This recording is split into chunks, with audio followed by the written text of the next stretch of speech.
Հայաստանի վարչապետը անդրադարձել է խաղաղության օրակարգին եւ հայտնել, թե 2020 թվականից առաջ Հայաստանը ոչ թե խաղաղություն է ունեցել, այլ սառեցված պատերազմ։ Պատերազմի հետաձգում Հայաստանի ինքնիշխանության, անկախության ու զարգացման հաշվին։ Գործադիրի ղեկավարը հայտնել է, թե ներկայիս իշխանությունները Հայաստանի նավը հասցրել են խաղաղության հանգրվանի եւ ըստ կառավարության ղեկավարի, երբ խոսքը գնում է Լեռնային Ղարաբաղ վերադարձի օրակարգի մասին, դա չի թողնում, որ մարդիկ խաղաղվեն։ Այսինքն անցնել մշտական բնակության ռեժիմի։ Հակառակ դեպքում, որ մեր տարածաշրջանում այդ վերադարձի օրակարգերի բաները այդ թափանիվը պտտեցինք, կներեք տարածաշրջանից մեծ կտորը ականջնա մնալու։ Ու այդ process-ի մեջ գիտենք սովորաբար ով է ամենաշատը դուժողը ըլնում։ Այդտեղ մեծ հանելուկ եւ բան չկա։ Մեծ հանելուկ չկա։ Մենք խոսում ենք խաղաղության խնամքի մասին, դա նշանակում է սոցիալ հոգեբանական մակարդակում է, մենք պետքա խաղաղվենք։ Հակառակ դեպքում չենք գտնի խաղաղությունը, ավելի ճիշտ կկորցնենք խաղաղությունը։ Իրանը սպառնում է հարվածել սեփական ենթակառուցվածքները ռազմարշավի համար տրամադրող մերձավոր արևելքի պետությունների աղազերծման կայաններին, ինչի մասին է այս լուրը՝ քաղցրահամ հասանելիության սահմանափակումը, որպես ստրատեգիական նպատակների հասնելու միջոց կիրառելու մասին է։ Ինչպես Իսրայելում, այնպես էլ արաբական երկրներում ինքը կահարվածի ջրային օբյեկտ։ Ջրային օբյեկտը ինչ է, դա ձեռնարկություն է, որը ծովի ջուրը վերցնում է, համապատասխան քիմիական ուրեմն զտման գործակիցանում իրականացնում ու դարձնում է դա, ասենք, մարդու համար, ասենք, խմելու կամ չգիտեմ, լողանալու եւ այլ, ասենք, նորմալ օգուպիտանի ջուր։ Կանխատեսվում է, որ այս գործիքի կիրառման դեպքում արաբական աշխարհի երկրներում կարող է բնակչության գլոբալ տեղաշարժ գրանցվել։ Նույն Թերանում սա ամիսներ առաջ ֆիքսվել էր, երբ խմելու ջրի բացակայության պատճառով մարդիկ սկսել էին հեռանալ մայրաքաղաքից։ Այնպես չի, որ ձեռնարկությունը փոքր ձեռնարկություն է, հարվածը կեժամ հետո կարելի է դա վերականգնել։ Եթե դա ոչնչացավ, դա ամիսներ ապեր, որ դու նորից այդ նույն ձեռնարկությունը բերես, կառուցես, բայց ամիսների ընթացքում քո բնակչությունը մի քանի միլիոն ոնց է ջրից օգտվելու, հատկապես երբ որ բավականին շոկ իրավիճակ է, չկա ջուր։ Հայաստանը բարեբախտաբար չունի ջրի աղազերծման կայաններ, քաղցրահամ ջուրը մեզ մոտ առանց այդ էլ փասանելի է։ Վերականգնվող ջրի քանակը մեր երկրում ըստ համաշխարհային բանկի տվյալների նախորդ տարի կազմել է 7.2 միլիարդ խորանարդ մետր։ Հայաստանում մեկ շնչին բաժին ընկնող վերականգնվող ջրի քանակը տարեկան 2600 խորանարդ մետր է։ Համաձայն եք, տպավորիչ թիվ է։ Այդ դեպքում ինչու հայաստանցի սպառողը այդ թիվը չի տեսնում գետնի վրա, ասենք իր հողը մշակելիս։ Ջուրը, որը մենք կուտակում ենք, նա չի մնում։ Գնում է ուրա գնում չգիտենք, կարող է լրացնում է ստորգետնյա ջրերի պաշարները, կարող է գնում է մեր շատ սիրելի կամ ոչ այնքան հարևանների մոտ։ Ջրերի կառավարման ցածր մակարդակը մատնանշող մասնագետներն առաջին հերթին նկատի ունեն անբարման համար անհրաժեշտ ենթակառուցվածքների բավարար լինելը։ Մի բանը, երբ երկրի մակերևույթին տարվա ընթացքում 7 միլիարդ խորանարդ մետր բարձրակարգ քաղցրահամ ջուր է գոյանում, այլ բան, որ դա գոնե մասամբ անբարել է պետք։ Ջրամբարները Հայաստանի ուժեղ կողմը չեն, եղածներն էլ ունի տարատեսակ խնդիր, որոնք հանգեցնում են ջրի մեծ կորստի։ 72 ջրամբար ունենք, շատ վաղուց չեն վերանորոգվել, կալմատաշ չի արվում, այդ անցքերի մեջ սրսկվում էր ցեմենտի լուծույթ, որը փակում էր հետո չորանալուց, պնդանալուց հետո փակում էր այդ խոռոչները եւ ջրի կորուստները պակասում էին։ Ջրամբարների քանակը բավականին քիչ է Հայաստանում, ի տարբերություն օրինակ հարևան Թուրքիայի, որը ըստ մասնագետների տարածաշրջանում ջրերի կուտակման քաղաքականություն է վարում, հարևաններին իր բռի մեջ պահելու համար։ Նույնն արվում է մեր սահմանագոտում, որտեղ արդեն երրորդ թուրքական ջրամբարի շինարարությունն է հասցվում ավարտի, որը օգտվելու է Արաքսի ջրերից։ Այս իրավիճակում Հայաստանն էլ պետք է նույն քաղաքականությունը որդեգրի։ Ասենք թե ջրամբարի պարունակությունը ընդունենք 30 միլիոն խորանարդ մետր։ Բայց այդ 30 միլիոնը մենք բոլորը չենք օգտագործում։ Գաղափար կա, նորմալ պատվորտի գարիզոն եւ կա մյորտվի գարիզոն, նորմալնից մինչև մյորտվին պետք է օգտագործես։ Իսկ մենք շատ հաճախ օգտագործում ենք մինչև վերջի կաթիլը,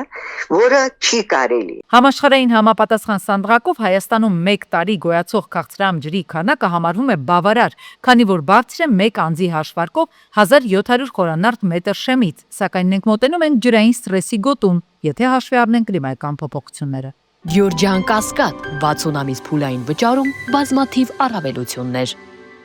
Մենք ունենք բավականին դինամիկ, դրական եւ խոստումնալից երկխոսություն Թուրքիայի հետ, կա որոշակի աշխատանք, որ գետնի վրա իրականացվում է։ Այս մասին ազգային ժողովի արտաքին հարաբերությունների մշտական հանձնաժողովի նիստի ժամանակ հայտարարել է արտաքին գործերի նախարար Միրզոյանը, այս համատեքստում ընդգծելով, որ տեղի են ունեցել Գյումրի-Կարս երկաթուղու եւ ճանապարհի գործարկմանը վերաբերող քննարկումներ։ Գետնի վրա աշխատանքը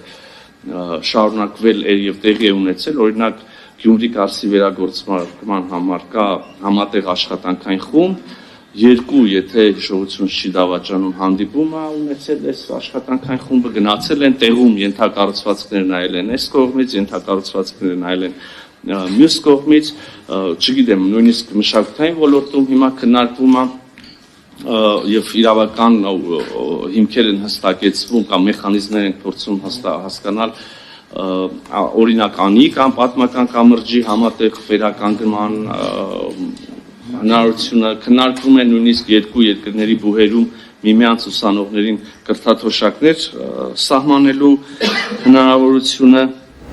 Հայաստանը կոռուպցիայի ընկալման համար թիվ միջազգային սանդղակում նախորդ տարի զբաղեցրել էր 65-րդ տեղը, հավաքելով 46 միավոր, 1 միավոր պակաս, քան 24-ին էր։ Կառավարությունը պլանավորում էր, որ մեր ցուցանիշը 25-ին պետք է լիներ 55 միավոր սահմաններում, այսինքն հենց այս միավորներն են ցույց տալիս, թե հանրությունն ընդհանուր առմամբ եւ գործարարները մասնավորապես ինչպես են գնահատում պետության տարբեր կառույցներում կոռուպցիայի տարածման մակարդակը, կարճ ասած կոռուպցիայի դեմ պայքարի մակարդակը Հայաստանի հանրությունն անբավարար է համարում։ Խորհրդարանականները նախ հարց են բարձրացնում, ունակ է արդյոք այսօր հանձնաժողովն իրապես պայքարել կոռուպցիայի դեմ, անկախ այն բանից, թե ում է այն վերագրվում, ներկա թե նախկին պաշտոնավորներին։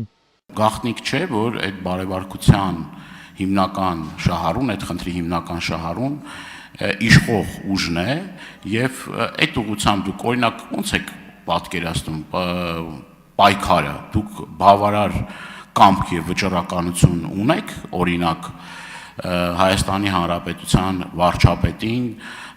օրինակ գործ հարուցեք բարեվարկության հետ կապված կամ այլ պաշտոնյաների։ Ինչ վերաբերվում է օրինակ Հայաստանի Հանրապետության վարչապետի այլ պաշտոնատար անձանց մասով, եթե չեմ սխալվում,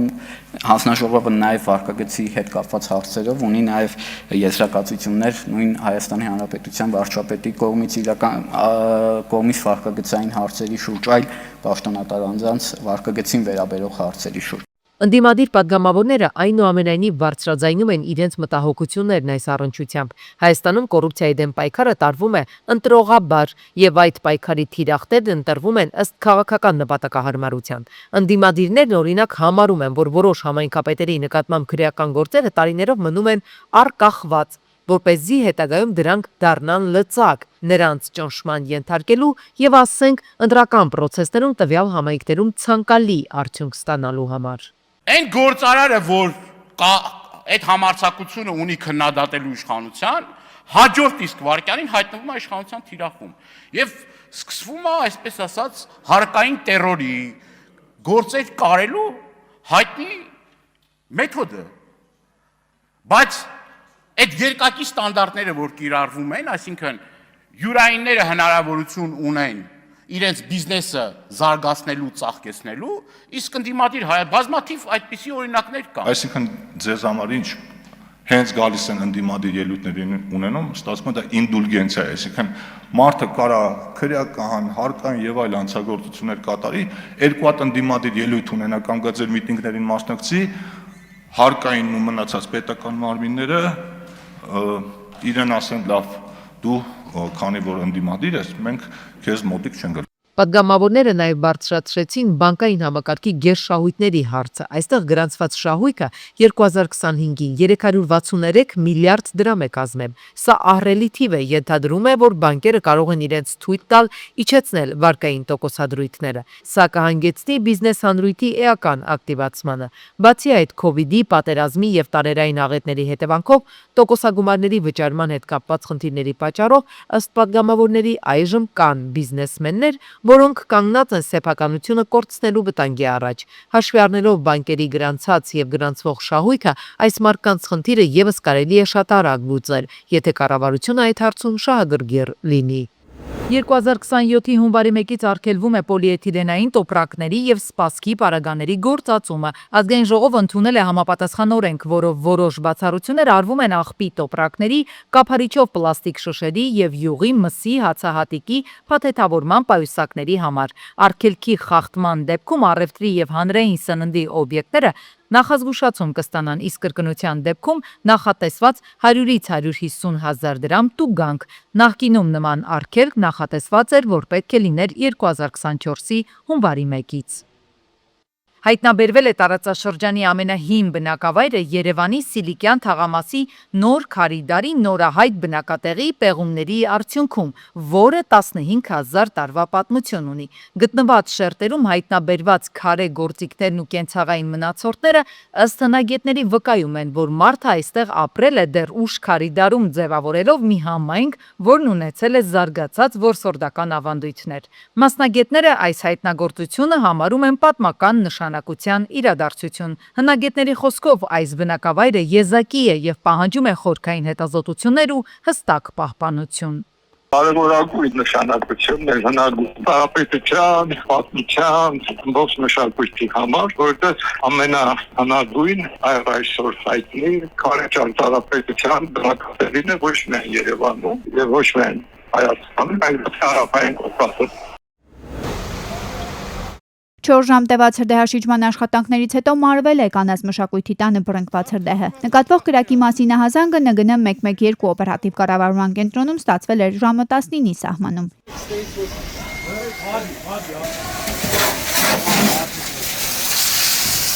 Կրակի տարածման դեմ հրշեջ փրկարարական ջոկատներից 10-ից ավելի մարտական հաշվարկ էր մասնակցել։ Հրշեջները վտանգելով իրենց կյանքը սկզբում կանխել են շենքի 4 անկյուններում բռնկված կրակի տարածումը, հետո էլ մեծ դժվարությամբ հետախուզական աշխատանքներ իրականացրել կրակի օջախները հայտնաբերելու ու մարելու համար։ Իսկ այդ աշխատանքները տեղում ղեկավարում էին փրկարարության պետի տեղակալներ Տիգրան Պետրոսյանը, Արսեն Մկրտչյանը, նաև Երևանի փրկարարական վարչության պետն ու տեղակալը։ Իսկ Երևանի քաղաքապետի հանձնարարականով 2 ջրատար մեքենա ջուր էր հասցնում հրշեջ մեքենաներին։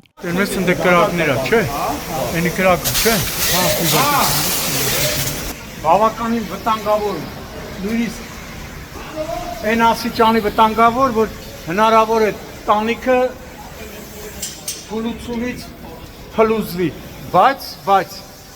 դա չի անհանգստացնում հրշեջներին, տեսնում եք։ 7 հրշեջ փրկարար է ծխահարվել, նրանց տեղում բուժօգնություն են ցույց տվել Երևանի շտապօգնության բժիշկները, իսկ քաղաքացիական անձանց շրջանում բարեբախտաբար տուժածներ չկան։ Դեպքի վայրը ժամանել նաև ոստիկանության Արաբսիլի բաժնի օպերատիվ խումբը, բաժնի պետ Ռուբեն Ներսիսյանի գլխավորությամբ։ Տեղում հերթապահել են Պարեկային ծառայության Երևան քաղաքի գնդի 2-րդ գումարտակի 2-րդ վաշտի պարեկները։ Հրդեհն ամբողջությամբ մարվել է ժամը 23:44-ին, իսկ դեպքի առթիվ քրեական վարույթ է նախաձեռնվել, նշանակվել են փորձաքննություններ։ Մարտի 25-ին Նոր Հաճն Աբովյան ճանապարհի Արսենու խճուղում բախվել են Մերսեդեսն ու ՎԱԶ-2106-ը։ Երկու հոգու առաջին օգնության են հասել քաղաքացիները, օպերատիվորեն ժամանած Աբովյան բժշկական կենտրոնի շտապօգնության բժիշկների հերթապահ խմբերը։ Նրանք տեղափոխվել են Աբովյան բժշկական կենտրոն։ Տեղում էին ոստիկանության Պարեկային ծառայության Կոտայքի մարզի գումարտակի 2-րդ վաշտի առաջին դասակի պարեկները։ Մերսեդեսի վարորդը ենթարկվել է սթափության փորձաքննության, եղել է ոչ սթափ։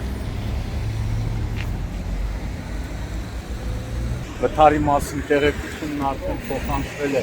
Հայաստանի քննչական կոմիտեի, Կոտայքի մարզային քննչական վարչության,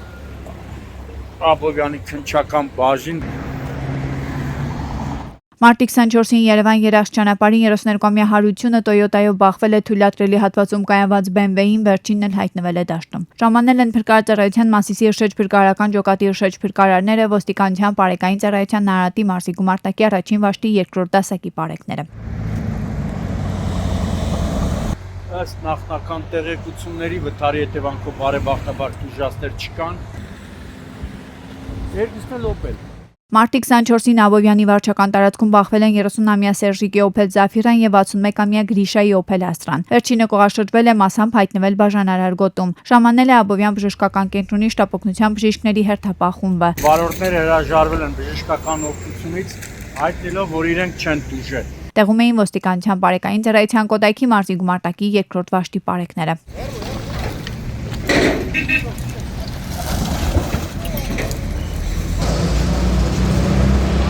Նույն օրը Վանաձոր Ալավերդի ճանապարհի երկրորդ թունելում բախվել են Nissan Sentra-ն եւ Nissan Pathfinder-ը։ Վերջինը գլխիվայր հայտնվել է երթևեկելի գոտում, 1 հոգի վնասվածքներով տեղափոխվել է Վանաձոր բժշկական կենտրոն։ Ժամանել են փրկարարության Գուգարկի շրջփրկարարական ջոկատի շրջփրկարարները, ոստիկանության Պարեկային ծառայության Լոռու մարզի գումարտակի առաջին վաշտի 5-րդ դասակի պարեկները։ Մարտի 24-ին Մալիշկա գյուղի վարչական տարածքում 36-ամյա Հարությունը վազ 21-ով գլխիվայր հայտնվել է երթևեկելի գոտում։ Վարորդը վնասվածքներով տեղափոխվել է Վայոց ձոր բժշկական կենտրոն, ժամանել են ոստիկանության Պարեկային ծառայության Վայոց ձորի մարզի գումարտակի առաջին վաշտի պարեկները։ Ի դեպ վարորդը հայտնել է, որ վթարի պատճառը եղել է երթևեկելի գոտում հայտնված շունը, որին փորձել է շրջանցել, կորցրել է մեքենայի կառավարումը։